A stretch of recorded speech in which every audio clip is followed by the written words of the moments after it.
know how we're going to compare a value because I don't think there's another one of these around. Gracious. Whoa. I think I'd better go back in the bank. It's beautiful. I definitely won't wear it now. It belonged to my uncle, who was an antique dealer in Bristol, and he died in 1980. And it was his wish that I chose one of his paintings, and this is the one that I chose. No, quite right too. I think you made a good choice. Now, the picture is signed, and it's signed with a monogram down here and a date, 1878. I think I know who that monogram is, but what's your... I believe it's Albert Ludovici. Yes, yes. And there's a junior and a senior. Absolutely right. But I don't know which one it is. I would agree. I think this is by one of the Albert Ludovicis. Now, they were both Italian, as the name might suggest, but they both, in fact, came to live in London and also lived in Paris.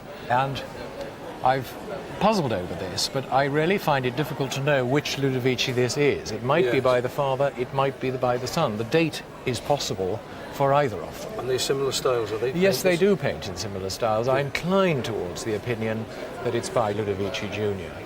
And it's typical of both the Ludovici style. It's slightly sort of sketchy and impressionist, but he does paint these charming pictures of children with little rather round, smiling, rosy faces. That's typical of Ludovici. And is he a musician? What do you think this is here? Yes, I believe he's a musician, and this is his organ here. So this I is the see. organ So he's an organ monkey. grinder with his monkey. Yes, well, this is it. And in villages, of course, in those days, this is in the late 19th century, not much happened, and therefore the arrival of an entertainer like this was a big village event. Yes. Everybody turned out. So here they are all following him, and he's heading for the pub by the look of it. Yes. Yes. Well, The frame is original. It was yes, as that's it a nice period frame. It's in good condition, and therefore in a sale now, I would reckon this painting would make at least £5,000 or £6,000. Right. It might make more because it's such a nice subject, and I'd certainly suggest insuring it for, say, £7,500. Okay. So a very charming picture, and Thank you very much. delighted to have it. I first saw it at a cycle show in 1952 and fell in love with it. It wasn't for sale. Right. And then saw it about 2 years later outside an Italian cafe with a sign on it, £25. And I just had Did to that have seem a lot of money then? it. It was all I had in the bank. I was saving up to get married, and my future in-laws didn't think much of that. Right. But you say 1952 you first saw it. Have you tracked its history any more accurately than that? Well, only that they were made during the war in Italy by two brothers, mainly because of the shortage of steel. In fact, it was almost non-existent for bicycle making. And one was a ski manufacturer, and the two of them got together and used their expertise to make wooden bicycles. It's interesting you should say skis, because in fact, looking at it, my mind sees about 4 or 5 different technologies that went into making this bicycle. Right. You can see skis, as you say, you can see boat building, you can see aircraft building. All aircraft at that time were built of wood up until the Second War. Especially the propeller. Yes. Propellers were all laminated wood. The frame, starting here, coming all the way around, right through this extraordinary bend at the front, coming down the main tube, through the bottom bracket and ending here at the chainstay, is one piece of wood. That's right. I mean, I measured it. It's 7 foot long if you laid it 7 out on the feet. ground. Yes, it blows my mind to think the way this is all bent round and everything arrives in the right place, you know, for the head and... That's right. Probably they didn't make the No, I handlebars. should think handlebars and chain wheel and brakes, probably stock items. Were that stock they items, but everything else they made in-house, which is quite amazing, especially I as they're find doing that it during the incredible. war. Yeah, that's right. But, as I say, they were doing it because they wanted to build a bicycle out of wood because they couldn't build one out of anything else. But also they were in tune with developments in cycling at the time, build a lighter, faster, better bicycle. Yes, I wonder if they achieved it. Have you ever seen another one of these? I've only seen a frame on its own with no forks. And I have a feeling not many of these survive because of the weakness of the forks. If somebody You think the fork's the weak point? Yeah. Right. I don't know how we're going to compare a value because I don't think there's another one of these around in this condition. I think a bare minimum of £2,000 to £3,000 for this bicycle. I think it is so rare and in such wonderful condition. Yeah. Could I indulge myself, please, and go for a spin? Yes, please do. Thank you. This picture is by A. Mollica, who painted it in Naples, in 1888. So how did this Italian picture get into your house? My grandmother went to a house sale around the 1920s. I gather that she brought it home by pony and cart, but that's about all I know. Well, it is a huge picture, and it's got a typical 19th century Victorian frame to make it look grander and bigger. What I like about these sort of pictures is they're very honest. They're beautifully painted. Look at the quality of it. It's absolutely beautiful. The embroidery on her shoulder here and this wonderful shawl is so beautifully painted. For an artist that in most dictionaries gets one line or two lines of information. He's actually called Achille Molica, and we know that he was from Naples and really didn't move that often outside his native town.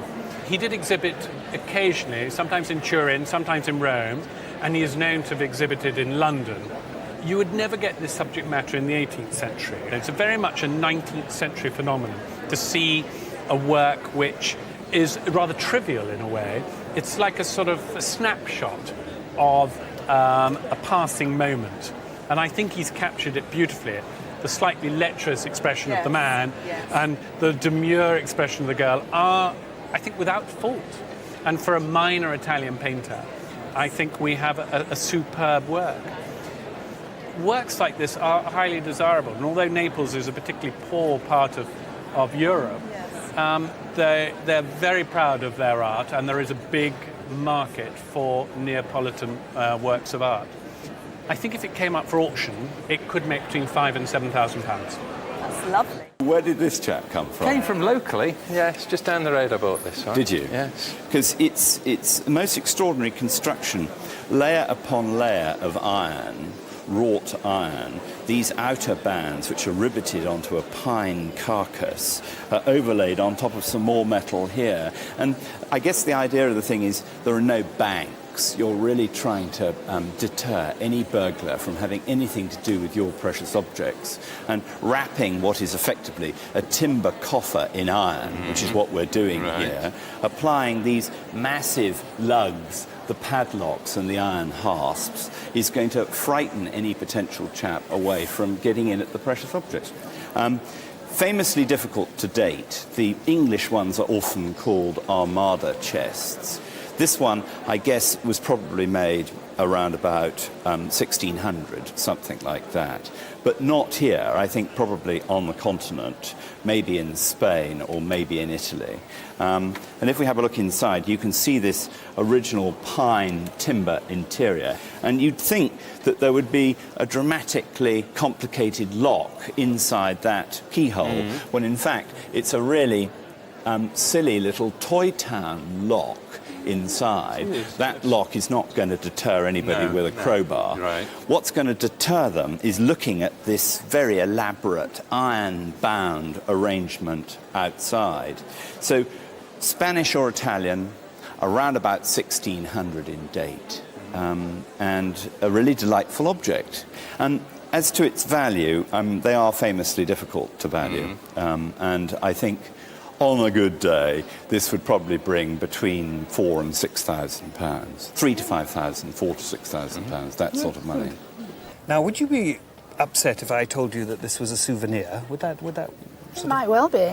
I don't know where it came from. It was just sitting in the bank, really. I don't know where it came from at all. How amazing. Well, originally it came from Rome, and it's the sort of object that would have been brought back by a first-class grand tourist visiting Rome. And it's perfectly obvious that it's a Roman ruin. I mean, there's no, at least an Italian ruin. But what's more significant and points us towards the fact that this is a very grand souvenir is that it's laid out in micro-mosaic. Have you thought about this technique at all? No, I know nothing about it. No. Well, if it's made up of tiny, tiny pieces of glass and some perhaps hard stones too, that are laid into a background minutely and very accurately, and it's a sort of miracle tiny, of isn't human it? craftsmanship. It's tiny, little bits.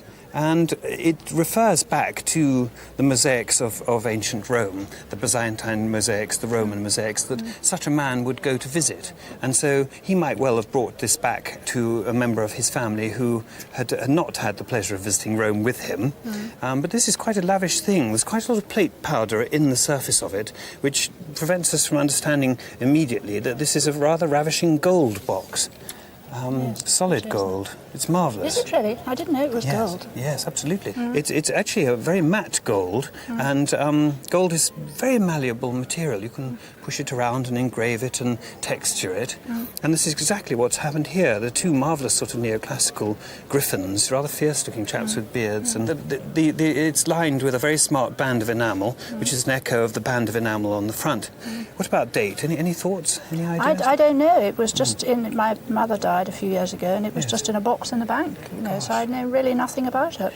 What would she put in it? It's a snuff box, notionally. Oh, right. Yeah. Because it's tiny, isn't it? I mean, it wouldn't fit a cigarette or anything. No, absolutely not. No, snuff it is, and this is a very, very eloquent and beautiful example from about 1820. Now, having said that it was almost certainly bought in Rome, the great surprise is that it's not made in Rome, it's Swiss. Oh, really? Yes. And all they've done is incorporate a mosaic, which does come from Rome. Yes. It's hugely enviable. I think everybody behind us love to sort of snatch this out of our hands, wouldn't they, and run away with it. I would. And because of that, it's really quite a valuable object. And so, goodness, what shall we say? £15,000. Gracious. Whoa. I think you'd better go back in the bank. So, perhaps I'll go with it. Brilliant. Absolutely marvellous. Indeed. Thank you so much. Fabulous. It's really crucial to work out precisely when this bracelet was put together. And I've just been talking with our jewellery expert, John Benjamin, and he confirms that the gold mounts with the fittings and the composition, which is a very classical shape, would have been made in the Georgian period. It dates from the end of the 18th century, or perhaps around about 1800. And that's really very important because the pieces of glass which it's formed of contain decorative techniques which weren't reinvented by the Venetians until the middle of the 19th century. Prior to that, they hadn't been made since Roman times. So what we're looking at is a collection of fragments of Roman glass mounted together at the end of the 18th century. So, do you know a part of its history at all? I don't really. All I really know is the fact that it was left to me by my mother, and prior to that, I believe it was given to my mother by an old aunt of hers. But apart from that, I would love to know its history. It was just come down in the family as a little piece of jewellery. I mean, when the pieces of glass were discovered, they would have come from archaeological excavations as fragments of wonderful pieces of Roman glass, bowls, jugs and vessels. When they were found, they certainly didn't look like this. When we turned the back over, it shows the unpolished surface. Here is how the glass would have looked. These little fragments are in their raw state. By being in the ground, glass decomposes and develops a silvery iridescence. As a result, the collectors polished them again, and by repolishing, as the Romans had done originally, the colours inside the glass come out, and these are the colours from, they all date from around about the 1st century AD. So we're going back to almost 2 millenniums, I suppose, ago. And to think how they did it. But the techniques here really were wonderful methods of making glass. The patterns, they contain, well, there's this one here, that's millefiori, individual canes. You've all seen the glass paperweights, which contain little pieces of rods of glass, like coloured sticks of rock, assembled together. Here they've made little patterns in the glass and fitted them around. That would have probably been a whole bowl, maybe that pattern all over it. Next to it, even more remarkable, we've got latticino. This is individual twists, little candy cane twists of one colour glass set within clear. So the yellow glass twisted up and laid down side by side and remelted into the side of a bowl or a jug. And so many techniques which became forgotten. No one knew how they were doing it. The Romans were able to practice so many techniques that we always think of as Victorian ideas because no one knew until then how it was done. Here, right at the end, that last piece contains, there's a flower head and other patterns of little flowers and beads, all made of coloured glass. they would have rolled that little flower in one-coloured glass petals and then melted it all in together to form the patterns. And these would have been marvellous, extremely valuable treasures in their day. The complete bowls were really quite wonderful. Very few survive in intact condition. A few have come from excavations complete. They were normally repolished and put on display in the museums, but collectors were glad to hold just fragments of them, because even the little pieces are scarce, and they show the technology that the Roman glassmakers invented, and then the techniques became lost for a long, long time. I mean, these pieces, which were assembled, they were shaped to fit into a nice piece of jewellery, and here a collector had this made at a time when there was a great deal of interest in the Roman world. The excavations at Pompeii had been working. Maybe some of these fragments had come from excavations like that. Who knows, this might have been part of a suite of a matching necklace and another bracelet once. That's often how these came in the 18th century. To think the pieces are even older, and we've got a very valuable piece of jewellery. Because it has value for two reasons. The glass pieces are precious. Even fragments of these rare glass are valuable because complete bowls are worth hundreds of thousands of pounds. They just don't exist. Very rarely come on the market. Even fragments are worth hundreds of pounds each. Some of these pieces alone can be worth many hundreds of pounds. Adding those up together, we've got a fair bit, and mounted in such a wonderful way in a period piece of jewellery which is so smart. Somewhere perhaps 6,000 to 10,000 pounds. Heavens. It's just lovely. It's beautiful. I definitely won't wear it now.